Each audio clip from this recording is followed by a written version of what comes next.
আসসালামু আলাইকুম বন্ধুরা, welcome to my another blogs. এবং আজকের ব্লগটি অনেক বেশি স্পেশাল হতে যাচ্ছে।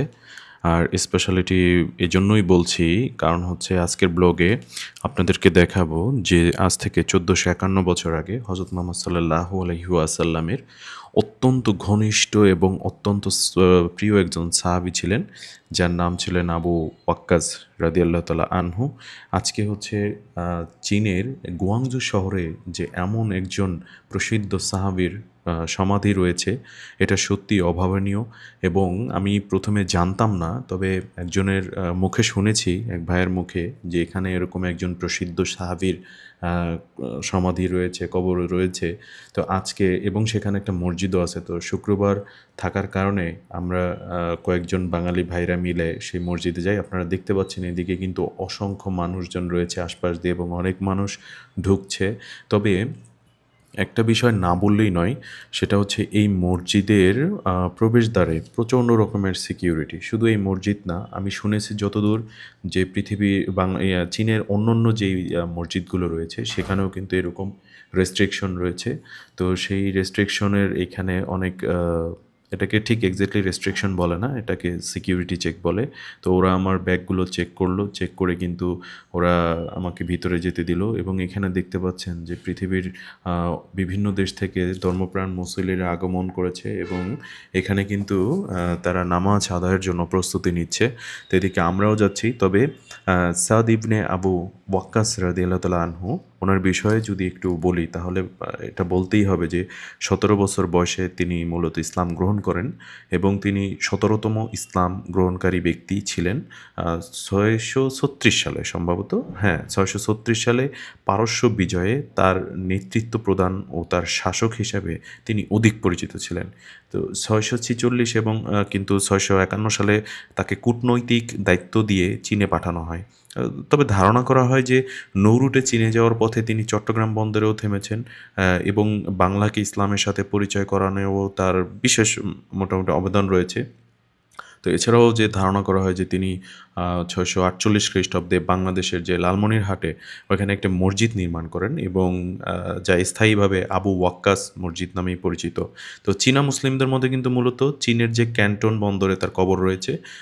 আবার আরবদের মতে হচ্ছে যে তার কবর আরবে অবস্থিত। এখানে আরেকটা বিষয় ইস্যু করে আমি বলতেই হচ্ছে যে এখানে আপনারা দেখতে পাচ্ছেন যে অসংখ্য মুসল্লিরা কিন্তু নামাজের জন্য প্রস্তুতি নিচ্ছে, এবং অনেকে দেখেন নিজ নিজ দায়িত্বে তাদের নামাজের মাসলাগুলো বিছাচ্ছে।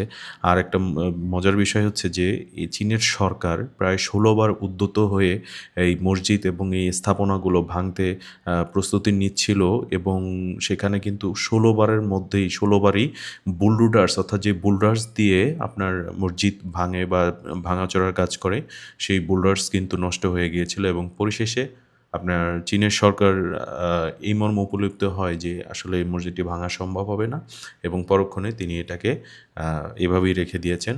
তো এখন এখানে যে বিভিন্ন পৃথিবীর বিভিন্ন দেশ থেকে গুয়াংজু শহরে যেসব ধর্মপ্রাণ মুসল্লিরা আসেন বিভিন্ন ব্যবসার কাজে, ঘুরতে বা যে কোনো কাজে, তো তারা কিন্তু মূলত আপনার এই মসজিদে এসেই নামাজ আদায় করে। এখানে দেখতে পাচ্ছেন এই যেদিকে অনেক পরিমাণে লোক কিন্তু এখানে আছে, এবং তারা সলাত আদায় করছে। তো সত্যি কথা বলতে আমি এই প্রথম কোনো একজন সাহাবীর নির্মিত কিছু স্থাপনা, যদিও এইখানে কিছু স্থাপনাকে আধুনিকতার ছোঁয়া দেওয়া হয়েছে, তারপরেও হচ্ছে যে এখানে আমি সত্যি আই ওয়াজ জাস্ট অ্যাস্টনিশড যে এখানে আমি দেখতে পাবো। এটা আমার বলা যেতে পারে যে আমার অনেক সৌভাগ্য, অনেক অনেক সৌভাগ্য। মহান রব্বুল আলমিনের কাছে আমি কৃতজ্ঞতা জ্ঞাপন করছি যে এমন একজন প্রসিদ্ধতম সাহাবীর কবর আমাকে দেখার সৌভাগ্য করে দিয়েছেন তিনি, তার জন্য শুকরিয়া আদায় করছি। তো এদিকে দেখেন যে মসজিদটার যে উজুখানা, সেই উজুখানার ঠিক এই যে আমি যাচ্ছি, হাতের ডান দিকে হচ্ছে উজুখানা, এবং বাম দিকে হচ্ছে এই যে মসজিদটা। তো যাই হোক, আমি উজু আমার করেই আমি বাসা থেকে বের হয়েছি, হোটেল থেকে বের হয়েছি। তো যে কারণে আমাকে আর উজু করতে হয়নি। তো পরবর্তীতে বাঙালি ভাই যারা ছিল ওনারা উজু করতে চলে গেলেন, এবং আমি হচ্ছে মসজিদের ভিতরে চলে গেলাম। তো তো যখন ঢুকছিলাম এবং এই মসজিদের ভিতরটা দেখে আমি সত্যি মানে আমি অনেক প্রশান্ত অনুভব করেছি। এটা আমার ব্যক্তিগতভাবে আমি বলছি যে আমি অনেক প্রশান্তি অনুভব করেছি। তো এখানে অনেক মুসল্লি ছিল, অনেক, অনেক মুসল্লি এবং পৃথিবীর বিভিন্ন দেশের ধর্মপ্রাণ মুসল্লিরা কিন্তু এখানে উপস্থিত ছিল। আর আমরা আছি গ্রাউন্ড ফ্লোরে। তো গ্রাউন্ড ফ্লোরে সাধারণত ইমাম বসেন না। ইমাম বসেন সাধারণত উপরের যে ফ্লোরটা আছে সেই ফ্লোরটাতে। তো সেইখানে ইমাম সাহেব খুতবা দিচ্ছিলেন। আর এদিকে আমি একটু ভিডিও করে নিচ্ছিলাম। কারণ আমার যদি এরকম সম্ভব হতো যে এই জায়গাটাকে ধরে নিয়ে এসে আপনাদেরকে দেখানোর, আমি কিন্তু সেটা দেখাইতাম আপনাদের। তো যেহেতু সেটা সম্ভব ছিল না, তাই আমি চেষ্টা করেছি যতটুকু সম্ভব হয়। এদিকে সলাৎ শেষ হয়ে যাওয়ার পরে হচ্ছে আমি বের হয়ে আসছি। তো এদিকে অপেক্ষা করছি অন্যান্য যে বাঙালি ভাইরা আছে তাদের জন্য। তো পরক্ষণে হচ্ছে এই বাঙালি ভাইদের জন্যই এখানে দাঁড়ানো। তার মধ্যে আমি একটু ফুটেজ কালেক্ট করে নিয়ে গেলাম। কারণ হচ্ছে এখানে আপনাকে কি বলবো যে প্রতিটি ইটের কণা, প্রতিটি স্থাপনার কণা এবং সর্বশেষে এই যে খেজুর গাছটা দেখলেন, আমার মানে এই খেজুর গাছটা দেখে মনে হচ্ছিল যে আমি সম্ভবত আরব দেশের কোনো একটা স্থানে চলে আসছি।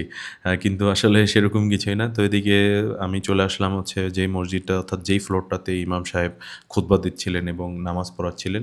তো সেই জায়গাটাই হচ্ছে এটা। দেখুন কত সুন্দর করে ওনারা আসলে এটাকে পরিবেষ্টিত করে রেখেছে এবং ওই যে দেখছেন সাদা পাঞ্জাবি পরা, উনি হচ্ছেন এই মসজিদের খতিব বা ইমাম। তো ওনার সাথে আমি খুব প্রত্যাশা করছিলাম যে ওনার সাথে আমি একটু একটা ছবি তুলবো বা একটু ভিডিও করব। তো যাই হোক, আমি আসলে এতটাই এক্সাইটেড ছিলাম সত্যি বলতে যে ওনার থেকে আমি ছবি তোলা বা এইসব কিছু মানে আমার মাথার উপর দিয়ে যাচ্ছিল যে আমার মাইক্রোফোনটা যে অন করতে হবে, এটা আমার খেয়ালই ছিল না, এটা সত্যি কথা। তো যাই হোক, এরপরে হচ্ছে হুজুরের সাথে দেখা হলো। তো ওনার সাথে আমি কথা বললাম। ওনাকে প্রশ্ন করছিলাম যে, "আপনি মসজিদের খতিব কিনা?" তো উনি বলছিলেন, "হ্যাঁ।" খুবই স্পন্টেনিয়াস একজন মানুষ, খুব স্পন্টেনিয়াসলি উনি আমাকে উত্তর দিয়েছেন। এটা আমার কাছে অনেক ভালো লেগেছে। ওনাকে এটাও প্রশ্ন করেছিলাম যে, "আপনি বাংলাদেশ চিনেন কিনা? আমি বাংলাদেশ থেকে এসেছি।" তো উনি বলল, "হ্যাঁ, আমি বাংলাদেশ চিনি এবং বাংলাদেশে অনেকবার গিয়েছি।" এবং পরিশেষে আমি ওনাকে বললাম যেহেতু আরও অনেক লোক ওনার জন্য দাঁড়িয়ে আছে, তো সেহেতু আমি আর ওনার কাল বিলম্ব না করে ওনার থেকে বিদায় নিলাম এবং উনি হাই বলে দিল। তো এদিকে বাইরে চলে আসছি। তো আমার মূলত যেই উদ্দেশ্যে এখানে আসা সেটা হচ্ছে এই মসজিদের ভিতরে যে আবি ওয়াক্কাস রাদিয়াল্লাহু তাআলা আনহু উনার যে কবর রয়েছে, আমার সেই কবরে মূলত ওইখানে কবরটা দেখতে যাওয়ার খুব ইচ্ছে ছিল। তো সেজন্য এখানে আসা। তো এদিকে যাওয়ার পথে দেখলাম এক ভাই ভিজে পুড়ে হলেও তো এখন কিন্তু চায়নাতে বেশ শীত, বেশ ঠান্ডা। তো এর মধ্যে উনি চেষ্টা করছে যে ওই ভাঙা যে পাইপটা ওটাকে মেরামত করার জন্য। তো এদিকে আমরা হাঁটতেছিলাম। আমার সাথে আরও ২ জন ভাই ছিল। এটা হচ্ছে মহিলাদের নামাজের যেই স্থান, এটা হচ্ছে মহিলাদের নামাজের সেই স্থান। এখানে মহিলারাও কিন্তু জুম্মার দিনের নামাজ আদায় করে এবং পুরুষরা তো করেই। কিন্তু মহিলাদের জন্য আলাদা, আলাদা যে কক্ষ, সেই কক্ষটা এখানে রয়েছে। আর এদিকে একটা বিষয় বলতে হয় যে মানে জায়গাটা এত সুন্দর, এত বড় একটা জায়গা নিয়ে যে পরিবেষ্টিত, এটা আসলে না দেখলে বোঝা যাবে না। খুবই সুশৃঙ্খলভাবে জায়গাগুলো একবার সুন্দর করে সাজিয়ে রাখা হয়েছে। আসলে যেমনটা আসলে রাখা উচিত আমরা মনে করি ঠিক সেরকম। তো এত বিস্তৃত যে একটা মসজিদের আঙিনা থাকে এটা আসলে না দেখলে বোঝা যায় না। তো আমার জানা মতে উনি একটা নলকূপ স্থাপন করেছিল তৎকালীন সময়ে। তো সেই নলকূপের পানি এখনও কিন্তু সুমিষ্ট এবং সেটা মানুষ এখনও খায়। তো এদিকে আমরা একটু ভিতরে যাচ্ছিলাম কিন্তু ভিতরে যে যাব কি পরিমাণ যে ভিড় দেখেন, এদিকে এই যে নলকূপের পানি দেওয়া হচ্ছে, কেউ বোতলে ভরে নিচ্ছে, কেউ গ্লাসে করে নিচ্ছে। হ্যাঁ, তো আমিও নিলাম এখান থেকে নলকূপের পানি।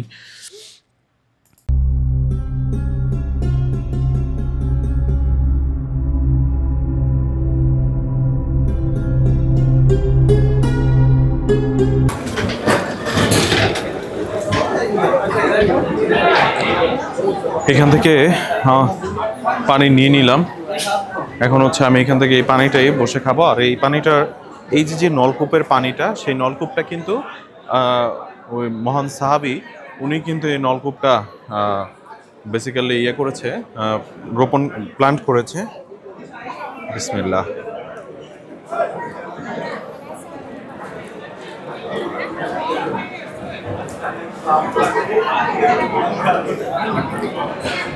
আলহামদুলিল্লাহ।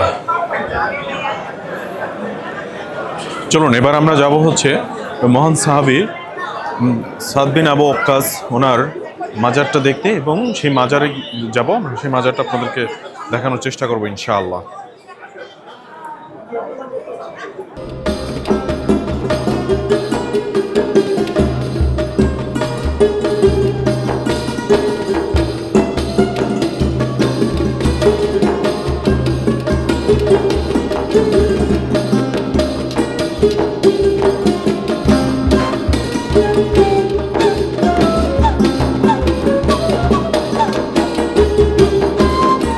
এদিকে চতুর্দিকে চারপাশেই কিন্তু মূলত হচ্ছে বিভিন্ন ধর্মপ্রাণ মুসল্লি যারা বয়সবৃদ্ধ ছিল এবং মৃত্যুবরণ করেছে তাদেরকে এই গোরস্থানে রাখা হয়েছে এবং এখানেই তাদেরকে সমাধি করা হয়েছে।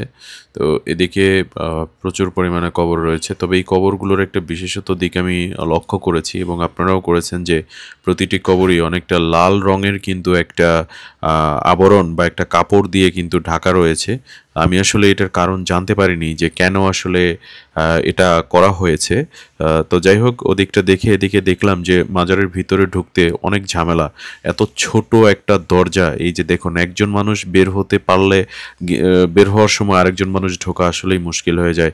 তারপরে একটু অপেক্ষা করলাম তো, এবং একটা ফুসরাত অপেক্ষায় ছিলাম। তো সেই ফুসরাতটা কিন্তু পেয়ে গেছি এবং আমি ঢুকে পড়েছি। দেখুন মাজারের মধ্যে মাশাআল্লাহ অনেক মানুষ এখানে পবিত্র কোরআন থেকে তেলাওয়াত করছে এবং অনেকেই এই কবরকে চুম্বন করছে এবং অনেকে দাঁড়িয়ে দাঁড়িয়ে দোয়া করছে এবং তাদের মানে মোনাজাত করছে যেটা আর কি, এবং তাদের মনের যে আশাগুলো সেগুলো তারা এখানে বসে ওনার উসিলায় মহান রব্বুল আলামিনের কাছে হয়তো তারা চাইছে। তো যাই হোক, সত্যি বলতে মানে এখানে ঢোকার পরে মানে আমার যে একটা পুলক শিহরণ ছিল, এটা আমি আপনাদেরকে বলে বোঝাতে পারবো না। কেননা আমার জীবনে প্রথম হচ্ছে কোনো একজন প্রসিদ্ধ সাহাবী যিনি হযরত মুহাম্মদ সাল্লাল্লাহু আলাইহি ওয়াসাল্লামের স্পর্শ পেয়েছেন এবং তার সাথে কথা বলেছেন এবং তার থেকে দায়িত্ব নিয়েছেন। তো এমন একজন প্রসিদ্ধ সাহাবীর কবর যে আমি আসলে দেখতে পাবো, এটা অভাবনীয় এবং অকল্পনীয় ছিল আমার কাছে। তো মহান রব্বুল আলামিন আমার সেই ইচ্ছা পূরণ করেছে। আর আমি আসলে একদমই জানতাম না যে গোয়াংজু শহরে আসলেই এমন একজন সাহাবীর সমাধিস্থল রয়েছে। তো যাই হোক বন্ধুরা, আমাকে আসলে বের হয়ে যেতে হয়েছে, কারণ অনেক মানুষ দেখলাম যে আসলে সব মানুষের জায়গা এখানে হওয়া হবে না। তো যাই হোক, পরবর্তীতে বের হয়ে আমি এখানে খাবার বিতরণ করছিল, তো সেখান থেকে আমি খাবার নিয়ে নিলাম এক বক্স, এবং আপনারা দেখতেই পাচ্ছেন যে এটা খিচুড়ি টাইপের কিছু একটা, ডাল ছাড়া খিচুড়ি। তো খিচুড়িটা নিয়ে এখানে যে আরেক ভাই ভাবি এবং ওনাদের ফ্যামিলি এখানে ট্যুর করতে এসছে, তো ওনাদের সাথে পরিচয় হয়েছিল। তো যাই হোক, এখান থেকে বের হয়ে গেলাম। তো ওনারাও আমাকে জিজ্ঞেস করছিল যে খাবার আমি পেয়েছি কিনা। তো আমি দেখালাম যে হ্যাঁ আমি পেয়েছি। তো যাই হোক, ওনারা এখানে পাশেই খেতে বসলো। তো আমি হচ্ছে আপনাদেরকে দেখানোর জন্য হচ্ছে একটু ডান দিকে চলে গেলাম। তো এই ডান দিকে এখানে আসলে মানুষের মসজিদের আঙিনা এত প্রশস্ত ছিল যে এখানে কয়েক লক্ষ মানুষ অনায়াসেই অবস্থান করে। আমি এখান থেকে হচ্ছে লাঞ্চটা সেরে নিব। তো আমি এখান থেকে এই খাবারটা পেলাম, ওরা আমাকে খাবারটা দিল। তো চলুন এই খাবারটা দেখি, খেয়ে দেখা যাক। আশা করছি ভালোই হবে। এই জায়গাটা বেশ সুন্দর আছে, এই জায়গাটা বসেই আমি এই খাবারটা খাবো। এখানে আশপাশে তেমন কেউ নাই, মুষ্টিমেয় কিছু মানুষ আছে এবং তারা দূরবর্তী স্থানে। তবে উঁচু কোনো স্পেস হলে ভালো হতো, যেহেতু উঁচু কোনো স্পেস নাই সেহেতু আমি চেষ্টা করব এখানেই বসার জন্য। মেবি ভালো করে দেখা যাচ্ছে কিনা আমি জানি না। সাথে কিন্তু চামিচ আছে, কিন্তু চামিচটা ভেঙে গেছে। তো যে কারণে হচ্ছে খেতে হয়তো কিছুটা সমস্যা হতে পারে। তারপরে ওই ভাঙা চামিচ দিয়েই খেতে হবে। বিসমিল্লাহির রহমানির রহিম।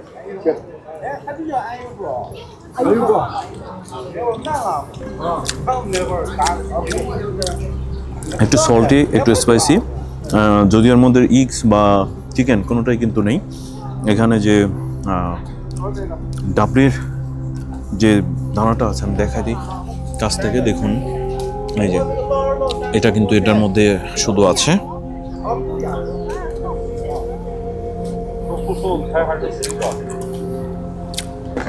আমি ভাষা বসে নেই, ঝগড়া করতেছে না, কথা বলতেছে বুঝতেছি না। আলহামদুলিল্লাহ খাবারটা ক্লিয়ার। আমরা এখন এটাকে ফেলে দেবো বিনে। চলুন। হ্যাঁ, উনিও মুসলিম। ইয়া মুসলিম। তো খাবারটা এই যে এখানে বিন রাখা আছে,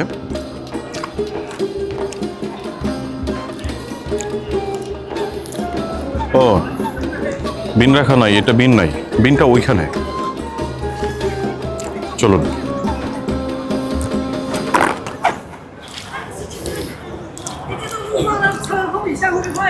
ওই যে বিন,